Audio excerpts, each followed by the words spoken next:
ముందుగా మనం వరంగల్ వెళ్దాం. ఉమ్మడి వరంగల్ జిల్లా అల్కతుర్తిలో రేపు బీఆర్ఎస్ రైతోత్సవ సభ జరగనుంది. సభకు ఏర్పాట్లన్నీ పూర్తయిపోయాయి. ఎల్కతుర్తి వరంగల్ నగరమంతా గులాబీమయమైంది. ఉమ్మడి వరంగల్ జిల్లాకు సంబంధించిన ముఖ్య నేతలు ఈ ఏర్పాట్లను ప్రత్యక్షంగా పర్యవేక్షిస్తున్నారు. దీంతో ఇప్పటికే నేతల సందడి ప్రారంభమైంది అక్కడ. దీనిపై ఎక్స్క్లూజివ్ ఫీల్డ్ రిపోర్ట్ తిరుపతి అందిస్తారు. తిరుపతి.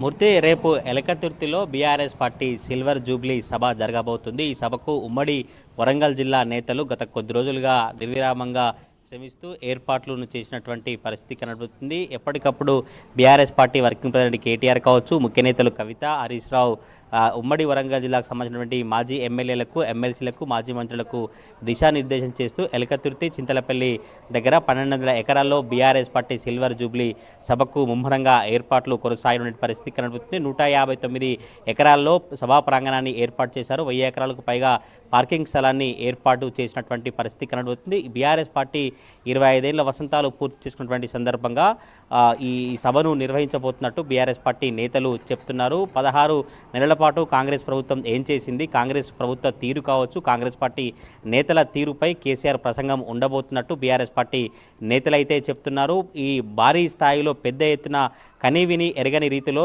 దేశంలోనే పెద్ద సభ నిర్వహించబోతున్నా. ఇప్పటివరకు బీఆర్ఎస్ పార్టీ నిర్వహించినటువంటి సభలన్నీ కూడా విజయవంతమై, వరంగల్ కూడా ఒక చరిత్ర ఉంది. వరంగల్లో బీఆర్ఎస్ పార్టీ ఎప్పుడు సభను నిర్వహించినా కూడా తప్పకుండా విజయవంతం జరుగుతున్నట్టు కూడా బీఆర్ఎస్ పార్టీ నేతలు చెప్తున్నారు. 1200 ఎకరాలు గనక ఎటువంటి ఇబ్బందులు తలెత్తకుండా ప్రజలకు కావచ్చు, కార్యకర్తలకు అన్ని ఏర్పాట్లను పూర్తి చేసినాం. 2000 మంది వాలంటీర్లు కూడా ఏర్పాటు చేసినాం.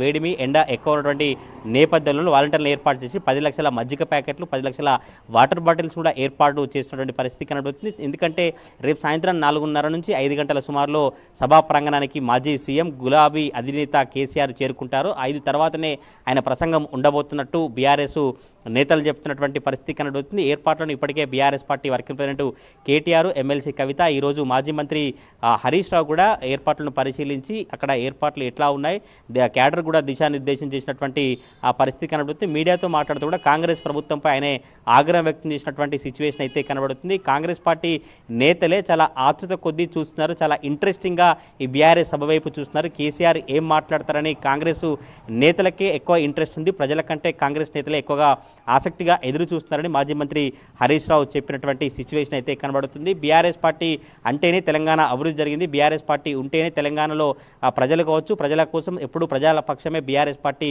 ఉంటుందంటూ కూడా మాజీ మంత్రి హరీష్ రావు చెప్పినటువంటి పరిస్థితి కనబడుతుంది. రేవంత్ రెడ్డి ప్రభుత్వం చాతకాక పంటలు ఎండిపోయాయి, ఎందుకు రేవంత్ రెడ్డి ప్రభుత్వం ఇట్లా వ్యవహరిస్తుంటూ కాంగ్రెస్ ప్రభుత్వంపై మాజీ మంత్రి హరీష్ రావు ఈరోజు మీడియా సమావేశంలో ఆగ్రహం వ్యక్తం చేసినటువంటి పరిస్థితి కనబడుతుంది. దేశ చరిత్రలోనే ఎప్పుడూ లేని విధంగా ఈ సభను నిర్వహించబోతున్నట్టు బీఆర్ఎస్ పార్టీ ముఖ్య నేతలు చెప్తున్నారు. ఎందుకంటే ఇప్పటికే రాష్ట్ర వ్యాప్తంగా 119 నియోజకవర్గాలలో సన్నాహక సమావేశాలు నిర్వహించి, సన్నాహక సమావేశాల ద్వారా తప్పకుండా ప్రజలు, కార్యకర్తలు పెద్ద ఎత్తున రావాలి, కేసీఆర్ ప్రసంగాన్ని వినాలి, కేసీఆర్ గత 10 ఏళ్ళు అభివృద్ధి ఏ విధంగా జరిగింది, ఉద్యమంలో బీఆర్ఎస్ పార్టీ పాత్ర ఏంటి అనేటువంటి అనేక విషయాలను కేసీఆర్ చెప్పబోతున్నాడు. తప్పకుండా అన్ని నియోజకవర్గాల నుంచి, అన్ని మండల కేంద్రాల నుంచి ప్రజలను తరలించేందుకు పెద్ద ఎత్తున బీఆర్ఎస్ పార్టీ ఏర్పాట్లు అయితే చేస్తుంది. ఇప్పటికే ఎలకతుర్తి నగరం సంబంధించిన పట్టణం కావచ్చు, వరంగల్ నగరం అంతా కూడా గులాబీ జెండాలతో, కటౌట్లతో మొత్తం కూడా గులాబీమైనటువంటి పరిస్థితి కనబడుతుంది.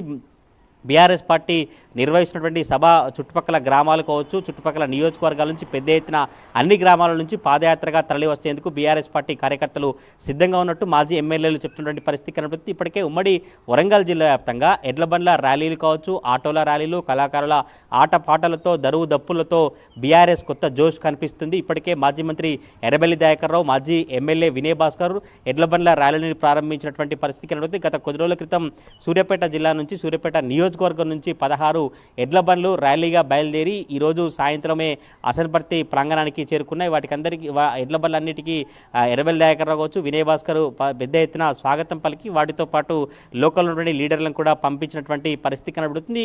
ఈరోజు నైట్ కల్లా మొత్తం పూర్తిగా ఏర్పాట్లు పూర్తయిన తర్వాత రేపు ఉదయం నుంచి ఎలకతుర్తి ప్రాంగణం అంతా జనంతో కిక్కిరిసిపోతుంది. ప్రజలంతా చాలా ఆసక్తిగా ఎదురు చూస్తున్నారు. ప్రజలంతా కేసీఆర్ ఏం మాట్లాడతారు, కేసీఆర్ ఏం చెప్పబోతా ఉన్నారు, కేసీఆర్ ప్రసంగం ఎట్లా ఉండబోతుంది, ప్రజలు పెద్ద ఎత్తున తరలి వస్తున్నారు. కాంగ్రెస్ పార్టీ నేతలు వచ్చి ఎలకతుర్తి చౌరస్తాలో అడ్డం ఉన్నప్పటికీ కూడా ఈ బీఆర్ఎస్ పార్టీ సభను ఎవరు ఆపలేరు. బీఆర్ఎస్ పార్టీ అంటేనే ప్రజలకు అండగా, ప్రజలతోనే ఎప్పుడు ఉంటుందంటూ బీఆర్ఎస్ పార్టీ నేతలు చెప్తున్నటువంటి పరిస్థితి కనబడుతుంది. మొత్తం సభా ప్రాంగణాన్ని కూడా పెద్ద ఎత్తున బాహుబలి వేదికగా ఏర్పాటు చేశారు. 400 నుంచి 500 మంది కూర్చునేలాగా సభను సిద్ధం చేశారు. సభ ముందు కూడా మొత్తం కళాకారులకు సభ సంబంధించి కావచ్చు, ఇంకా మీడియా గ్యాలరీ కావచ్చు, 3 లక్షల మంది కూర్చునే విధంగా సీటింగ్ అరేంజ్మెంట్ చేసినటువంటి సిచ్యువేషన్ అయితే కనబడుతుంది. ఉమ్మడి మెదక్ జిల్లా, ఉమ్మడి కరీంనగర్, ఉమ్మడి వరంగల్ జిల్లాకు సంబంధించిన అనువైన ప్రాంతంలో బీఆర్ఎస్ పార్టీ సభను నిర్వహిస్తుంది. కరీంనగర్ సంబంధించినటువంటి వెహికల్స్ అన్నీ కూడా పరకాల క్రాస్ రోడ్ నుంచి కమలాపూరు, అంబాల నుంచి ఓఆర్ఆర్ రోడ్డు మీదుగా వచ్చేందుకు పోలీసులు అయితే చర్యలు తీసుకున్నటువంటి సిచ్యువేషన్ కనబడుతుంది. ఎందుకంటే పెద్ద ఎత్తున బీఆర్ఎస్ పార్టీ సభ ఉన్నటువంటి నేపథ్యంలో ట్రాఫిక్ సమస్యలు తలెత్తకుండా ట్రాఫిక్ పోలీసులు చర్యలు చేపట్టారు. ఇప్పటికీ ఒక ప్రకటన విడుదల చేసి ఎటువైపు నుంచి వాహనాలు ఎటువైపు రావాలి, ఎటువైపు నుంచి వెళ్ళేటువంటి వాహనాలు ఎటువైపు వెళ్ళాలంటూ కూడా ఒక ప్రకటన ద్వారా రూట్ మ్యాప్ను విడుదల చేసినటువంటి పరిస్థితి కనబడుతుంది. ట్రాఫిక్ పోలీసులు కావచ్చు, స్థానిక పోలీసులు కూడా సభా ప్రాంగణాన్ని ఇప్పటికే ఆధీనంలోకి తీసుకొని పూర్తిగా, ఎందుకంటే మాజీ సీఎం కావచ్చు, 1 లక్షల మంది జనం వస్తున్నటువంటి నేపథ్యంలోనే కట్టుదిట్టమైన భద్రతా ఏర్పాట్లు కూడా పోలీసులు పర్యవేక్షిస్తున్నటువంటి సిచ్యువేషన్ అక్కడ కనిపిస్తుంది. ఈ సిద్దిపేట నుంచి వచ్చేటువంటి వాహనాలని కూడా తరుగుపలమించి జనగామ మీది నుంచి సభా ప్రాంగణానికి చేరుకున్నటువంటి ఏర్పాటు చేశారు. ఇటు హనమకొండ నుంచి వచ్చేటువంటి వాహనాలు కూడా ఇటు దేవన్నపేట నుంచి వచ్చేందుకు రూటు ఏర్పాటు చేసినటువంటి పరిస్థితి కనబడుతుంది. బీఆర్ఎస్ సిల్వర్ జూబ్లీ సభ ద్వారా వరంగల్ జిల్లా నేతల్లో ఒక నూతన ఉత్సాహం అయితే కనబడతా ఉంది. Murthy. Right, thank you Tirupati, thanks for exclusive report from Warangal. Right.